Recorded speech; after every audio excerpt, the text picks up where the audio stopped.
Paz seja convosco. Hoje vamos falar sobre despertamento, continuar falando sobre despertamento relacionado ao altar.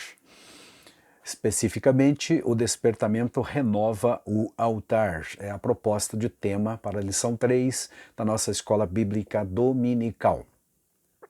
Nosso texto áureo extraído do livro de 1 Reis, 18:30, episódio em que Elias está no alto do Monte Carmelo e já desafiou 450 profetas de Baal para subirem lá com ele e oferecer um sacrifício. Os profetas de Baal ao seu Deus, com D minúsculo, Baal, e Elias, servo do Deus vivo, oferecer o seu sacrifício. E o Deus que respondesse por fogo, como você sabe, seria o Deus de toda a nação, porque o povo está lá também, foi convidado, está presenciando este grande evento.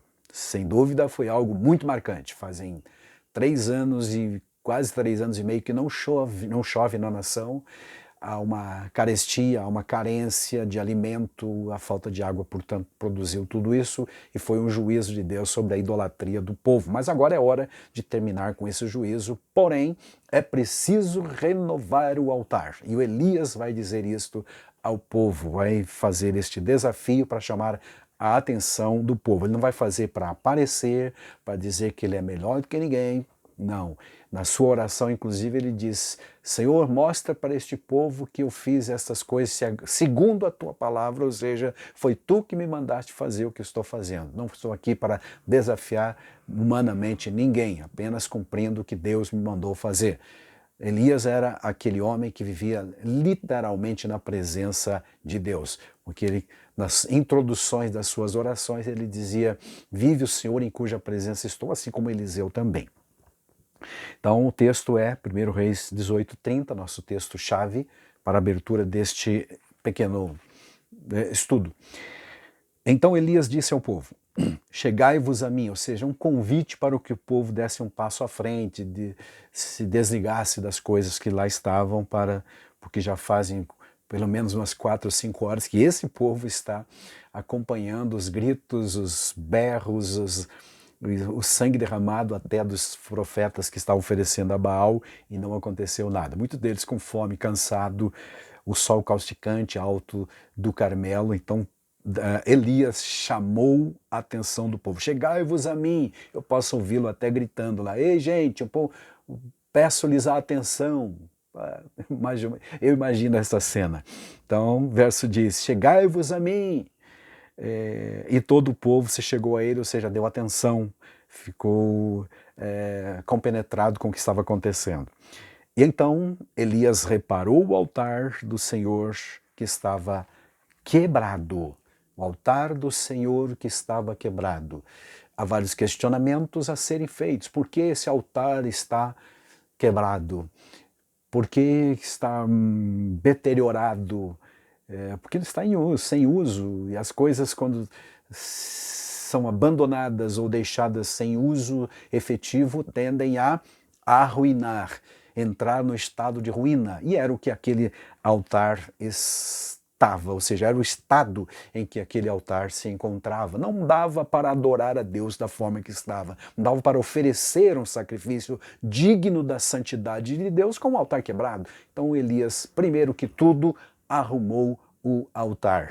Veja, o avivamento até então está em Elias, porque todo avivamento, todo despertamento começa, como sabemos, em uma pessoa, não começa na multidão, no aglomerado. É bom lembrar que avivamento verdadeiro provém, repito, de um indivíduo, de uma pessoa, de um coração voltado para Deus.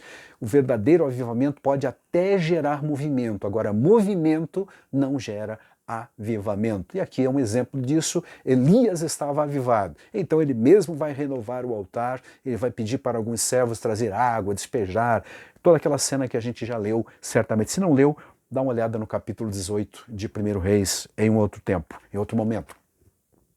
Então nossa verdade prática para esta lição traz que Satanás jamais derrotará o crente cujo altar é constantemente renovado pelo Espírito Santo. Como já vimos em aulas passadas, semana passada, O verdadeiro despertamento espiritual é um milagre, é uma operação de Deus e não do homem, não da religião, não das instituições humanas, não, mas é de Deus. Também não é uma coisa emocional gerada por os estímulos emocionais. Não, não, não, é de Deus, é o agir completamente do Espírito de Deus. E foi isto que aconteceu com Elias, quando ele foi ao monte, subiu aquele cume lá do Carmelo, fez o que fez, ele já disse na oração que foi Deus que mandou ele fazer. Não fez porque queria, como eu disse, aparecer.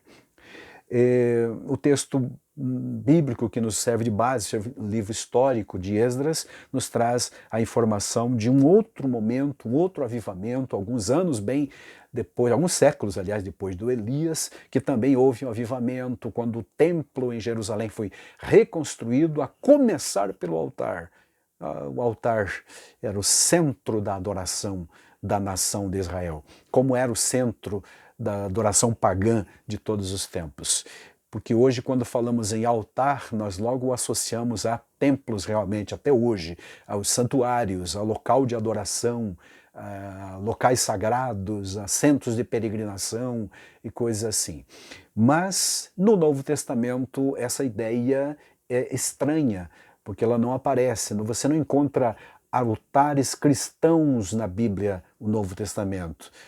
Somente depois do ano 200, na era pós-apostólica, os pais da igreja, é que você vai encontrar construção de templos, de catedrais, e aí sim os santuários ou os altares. Altar, portanto, é uma ideia estranha ao Novo Testamento, mas muito presente no Antigo Testamento, e com isso Deus estava ensinando o povo, apontando profeticamente, simbolicamente para um cumprimento espiritual que veio acontecer em Jesus Cristo, e essa lição nossa aborda exatamente este tema. Nossa lição está estruturada em 3 tópicos principais. O primeiro é: o despertamento conduz o homem ao altar, entendido agora no sentido figurado, ou mesmo literal. No Antigo Testamento, todas as vezes que o povo de Israel sentia-se avivado espiritualmente, voltavam para Deus, para o culto verdadeiro. E o culto a Deus naquele tempo era via altar, não tinha jeito. Via sacerdote e altar, que ministravam no altar.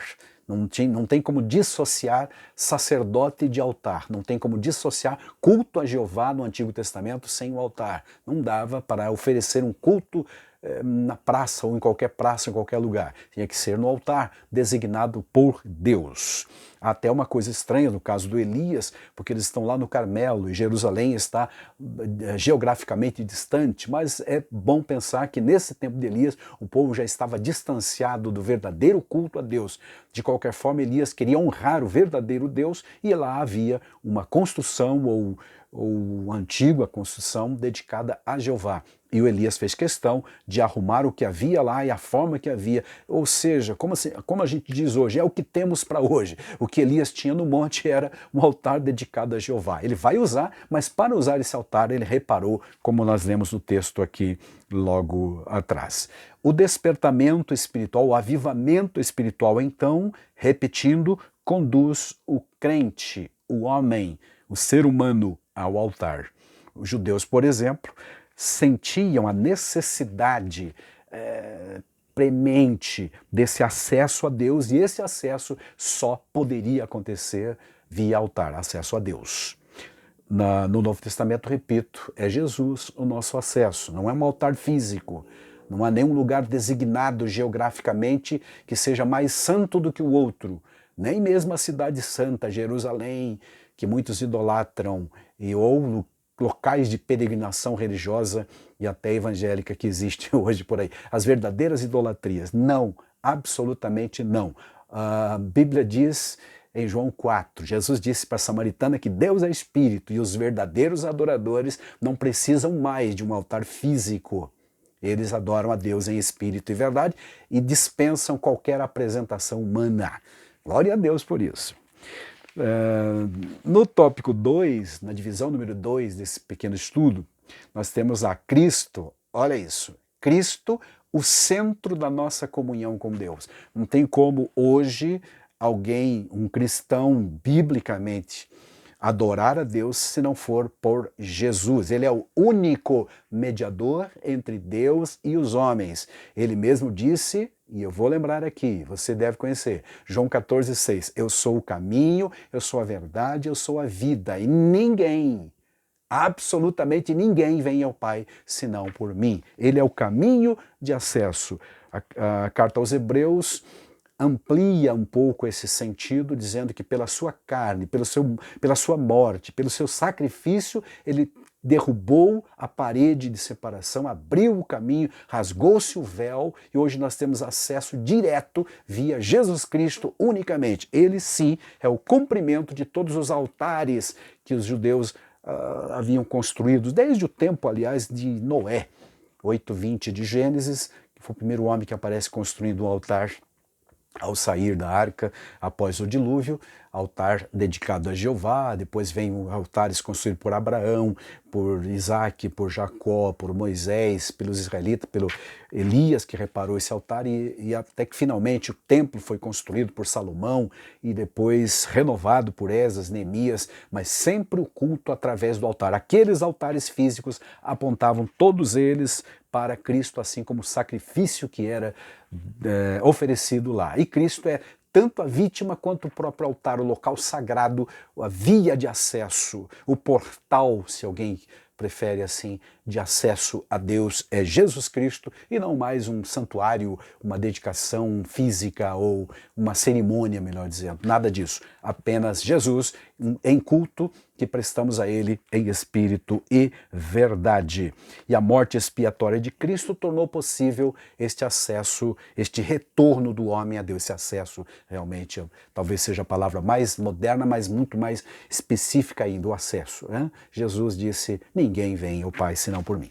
O Espírito Santo quer, pelo despertamento, pelo avivamento dessas verdades bíblicas no coração de cada ser humano, mostrar aos homens a grande vitória de Jesus no Gólgota. Ao morrer, Jesus disse, está consumado. E quando disse está consumado, queria dizer, a obra está feita, o caminho está aberto, a ponte está construída que divide o homem do Criador. É por ele que você pode, meu amigo, se chegar a Deus, meu irmão, você pode ter a sua adoração, o seu sacrifício oferecido e recebido, desde que seja feito em Jesus e em nome dele. A oração, a comunhão.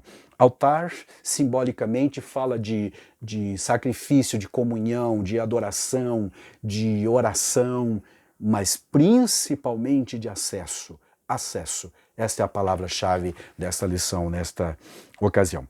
E finalizando, há um alerta no tópico 3 desta lição sobre as imitações.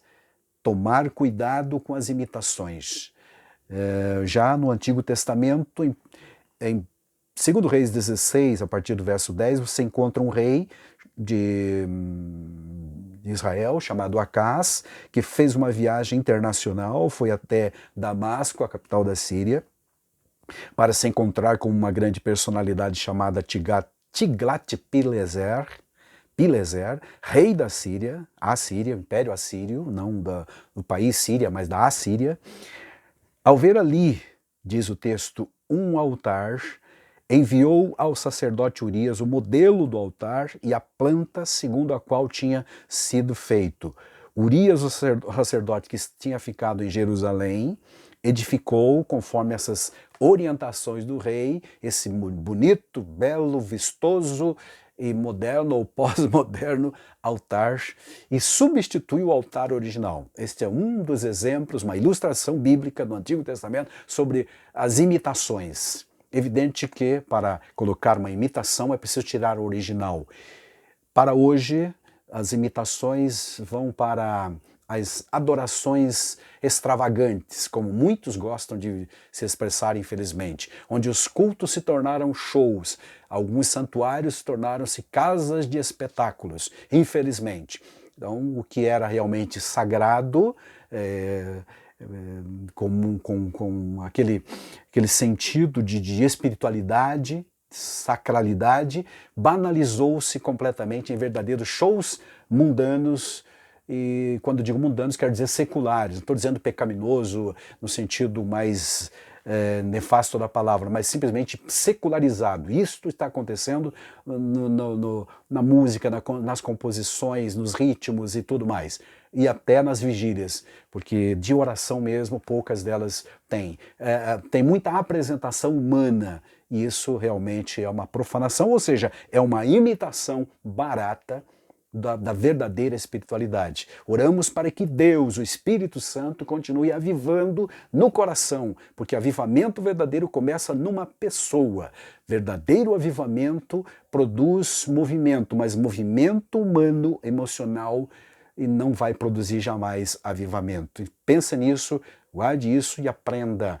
O avivamento verdadeiro começa na oração, como já temos falado em outras ocasiões. E aqui você está sendo alertado para evitar e não promover e não custear essas imitações. Tem gente que não faz, que não gosta, mas acaba consumindo essas coisas que se faz por aí em nome de Deus. Que Deus, nosso Deus, tenha misericórdia e nos ajude nesse tempo tão complexo. O que precisamos não é de shows e apresentações ostensivas. Precisamos de alguém que realmente esteja interessado em servir e adorar a Deus em espírito e verdade. E quem faz para Deus não se preocupa muito em fazer em público. Amém.